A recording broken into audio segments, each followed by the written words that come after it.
Mēs esam Rīgā, Latvijā, uz NATO un Eiropas Savienības austrumu robežlīnijas. Šodien mēs esam mazi, bet vareni.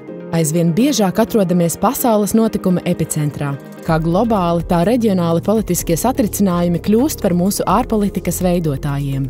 Par spīti nežēlīgai vēsturei mēs esam spējuši atgriezties kolektīvo rietumu ģimenē, pārstāvot kopīgas vērtības, iestājoties par taisnīgumu, demokrātiju un valstu pašnoteikšanās tiesībām. Bet kādi ir mūsu izaicinājumi 21. gadsimtā? Kā tos pārvarēt, nosargājot demokrātiju un brīvību?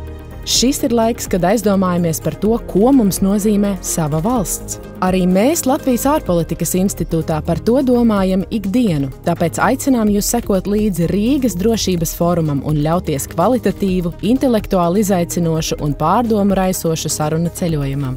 Kur būtu mēs, ja nebūtu Latvijas un mūsu sabiedroto? Tāpēc sanāksim kopā un tiksimies katru nedēļu jaunā diskusijā, attālināti, bet vienmēr vienoti.